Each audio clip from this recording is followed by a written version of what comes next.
తాకట్టులో ఉన్న బంగారాన్ని విడిపించి ఆ రోజు ఆన్లైన్ ధరకే కొంటుంది కొమ్మూరి గోల్డ్. నమస్తే, వెల్కమ్ టు సుమన్ టీవీ. నేను పద్మిని. ప్రస్తుతంతో పాటు ప్రముఖ ఆధ్యాత్మికవేత్త, వాస్తు జ్యోతిష పండితులు, రాజరాజేశ్వరి ఉపాసకులు డాక్టర్ సూరంపూడి భానుకోటేశ్వరి గారు మనతో పాటు ఉన్నారు. మాట్లాడదాం. మేడం నమస్తే. మేడం జై శ్రీరామ్. శ్రీమాత్రే నమః. శ్రీ గురుభ్యో నమః. మేడం, ఒక ధర్మ సందేహం. గుడిలో ఇచ్చిన పువ్వులు, అమ్మవారికి పెట్టిన పువ్వులు ఇస్తూ ఉంటారు. నాకైతే భలే సంతోషంగా అనిపిస్తుంది. అందులో మల్లె పూలు ఇచ్చారంటే అసలు అబ్బా వెంటనే పరదేవత అనుగ్రహంగా వచ్చేసినట్టు యురేకా అనటమే.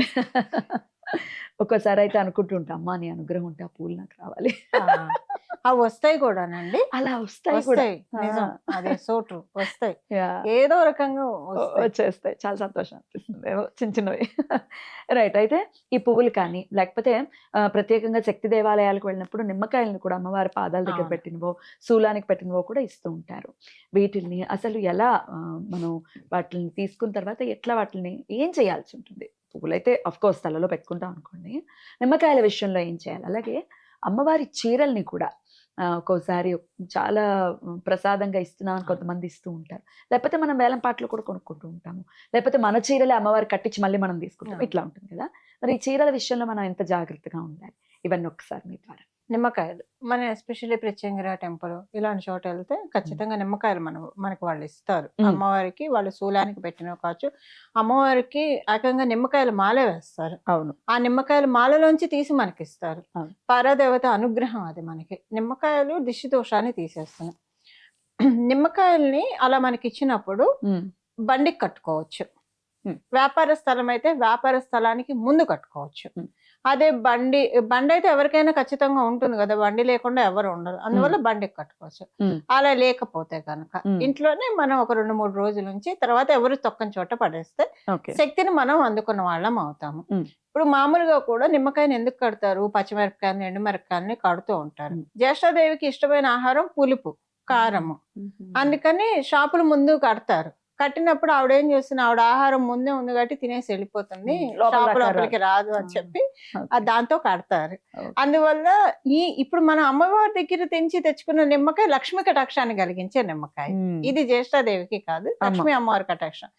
అదే వాహనానికి కట్టుకుంటే ఏదైనా వాహన ప్రమాదాలు రాకుండా మనల్ని మనం ప్రొటెక్ట్. మామూలుగా కూడా వాహన పూజ చేసినప్పుడు నిమ్మకాయలు కడతారు కదా, వాహన ప్రమాదాలు కాకుండా పరిరక్షించబడటానికి నిమ్మకాయలు వేస్తే అలా పెట్టుకుంటే గనక చాలా మహిమాన్వితంగా ఉంటుంది. ఆ ఎనర్జీ మనకి తెలిసిపోతుంది పద్మిని. అలా మనం పెట్టుకుంటే కనుక చాలా మంచి ఎనర్జీస్ ఉంటాయి. ఇది మీరు అడిగిన మొదటి ప్రశ్న, నిమ్మకాయలు తెచ్చుకుంటే. ఇంకా పూలు అవి అయితే ఆడవాళ్ళు అయితే చక్కగా తలలో పెట్టుకుంటారు. ఇప్పుడు మగవాళ్ళు అయితే వాళ్ళ స్త్రీలు ఆడవాళ్ళు ఉంటే ఇస్తారు, భార్యలు ఉంటే. లేకపోతే కనుక వాసన చూసి జేబులో వేసుకోవడం, కొంచెంసేపు చెవిలో పెట్టుకుంటే, ఒకవేళ కొంతమందికి నామోషి అనిపిస్తే జేబులో వేసుకోవడం.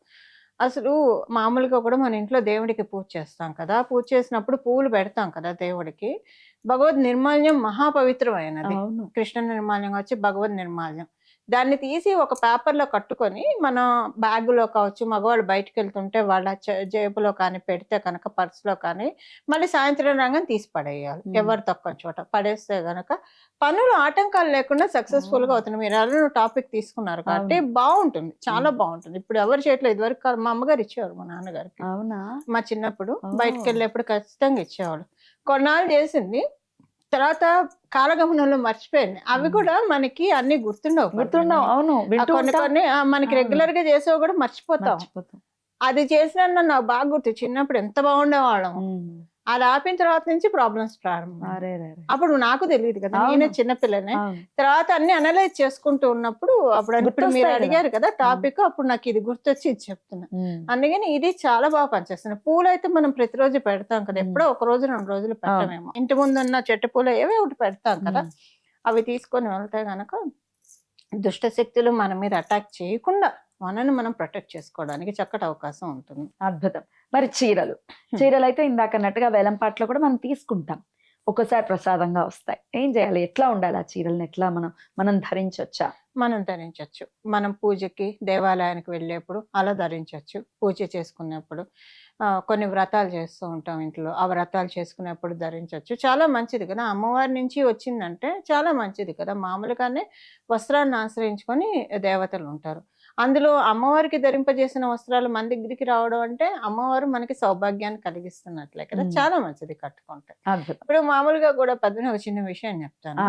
ఆ, సినిమాల్లో చేసినప్పుడు ఇది వరకు 80s లో 90s లో ఇది బాగుండేది. ఏ హీరోయిన్ చేస్తే ఆ సినిమా చీరలని అమ్ముతూ ఉండేవాళ్ళు, బాగా కొనేసుకునేవాళ్ళు. అమ్ముడైపోయాయి. చంద్రముఖి చీరలు లాస్ట్ అనుకుంటా అందులో. అవునా? అనుకుంటున్నాను నేను, ఆ తర్వాత వచ్చేమో నాకు తెలియదు. ఓకే. అలా మా చిన్నప్పుడైతే చాలా ఆ సినిమా హీరోయిన్ కట్టుకున్న జయప్రద చీర, చీరలనే, ఆ, జయసుధ చీర. అలా బాగా ట్రెండ్ అయ్యేవి. అలా అంటే అవే అంత ఇదిగా కట్టుకుంటాం. ఇప్పుడు క్రికెటర్స్ సంతకం చేసిన టీ షర్ట్ ఎంత ప్రైడ్ గా వాడతారు. అవును. మరి అమ్మవారి నుంచి వచ్చింది ఇంకెంత ప్రైడ్ ఆలోచించండి. అది మనకి ఒక బ్లెస్సింగే కదా, ఆఫ్ కోర్స్. మంచి ఎనర్జీస్ ఇస్తుంది, అది ఆనందాన్ని ఇస్తుంది. Hmm. ఇది మన సోల్కి ఆనందాన్ని ఇస్తుంది. అది అద్భుతం, అద్భుతం. అలాగే తులసి కూడా ఇస్తారు మేడం, తులసి మాలను కూడా ఇస్తుంటారు. తులసిని అయితే ఏం చేయొచ్చు? తులసిని ఇప్పుడు ఒక దళం మనకి ఇచ్చారు అనుకోండి, అక్కడే గుళ్ళో కూర్చొని చక్కగా తినొచ్చు. కాదు, ఒక మాలలాగా కట్టుకొని. వచ్చింది అనుకుందాం. మాలలాగా వస్తే కాసేపు మెడలో ధరించి తర్వాత ఇంటికి తెచ్చి దాన్ని మగవాళ్ళ మెడలోనే వేస్తారు, ఆడవాళ్ళకి వేయరు కానీ. అది దాన్ని తీసుకొచ్చిన తర్వాత దాన్ని కషాయం చేసుకొని తాగితే మంచిది.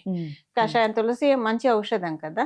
సో భగవంతుడి దగ్గర నుంచి వచ్చిన దాన్ని మనం కషాయం చేసుకొని తాగితే గనక మంచి పాజిటివ్ ఎనర్జీస్, వాత పిత్త కఫ దోషాలు మెయిన్ నివారిస్తుంది ఈ తులసి అంతే, కషాయం తాగడం వల్ల. కషాయం తాగడం లాంటిది కూడా చేయొచ్చు. కానీ ఇచ్చింది ఖచ్చితంగా పవిత్రంగా భావించాలి, పవిత్రంగా వాటితో ఉంచాలి. ఉండాలి. ఇది అగడబడితే పడేయడం, అట్లా తొక్కేయడం ఇట్లాంటివి అస్సలు చేయకూడదు. చేయకూడదు, అస్సలు చేయకూడదు. Right. దీనికే మనకి వృత్తాంతం ఉంది కదా. అసలు క్షీరసాగర మదనం ఎందుకు చేయాల్సి వచ్చింది? అవును. అందుకే కదా దుర్వాస మహర్షి వైకుంఠానికి వెళ్ళి వైకుంఠ నారాయణ దర్శించుకొని ఆయన వైకుంఠ నారాయణ ప్రసన్నత చెంది ఆయనకి పారిజాత పుష్పం ఇచ్చినప్పుడు అది తీసుకొని వస్తూ ఉన్నప్పుడు ఇంద్ర భగవానుడు ఎదురు పట్టము సురాపానం చేసి ఆయనకి ఈ పారిజాత పుష్పం ఇస్తే అవును, ఆయన పడేస్తాడు కదా. మత్తులో, అప్పుడు ఆయన శపిస్తాడు కదా, నీ స్వర్గలక్ష్మి క్షీరంలో కలిసిపోతున్నారు. ఇప్పుడు స్వర్గలక్ష్మి వైకుంఠ లక్ష్మి ఏకకాలంలో క్షీరసాగరంలో కలుస్తారు. అందుకే తర్వాత బలి చక్రవర్తిని అడిగి విష్ణుమూర్తి ఆదేశానుసారం ఇంద్రుడు క్షీరసాగర మదనం చేయడం, అప్పుడు మళ్ళీ లక్ష్మి అమ్మవారు అమ్మడితో ఇంకా చాలా వచ్చాయి అనుకోండి.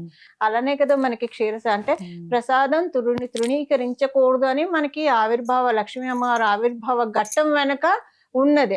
లక్ష్మీ అమ్మవారు మనం కావాలి అని అనుకుంటే అస్సలు మనం ప్రసాదాన్ని తృణీకరించకూడదు. అందుకే మనం ఎక్కడికైనా దేవాలయానికి వెళ్ళినప్పుడు కూడా ప్రసాదాలు కొనుక్కొచ్చేయకూడదు, మనం కన్జ్యూమ్ చేయగలిగితేనే తెచ్చుకోవాలి.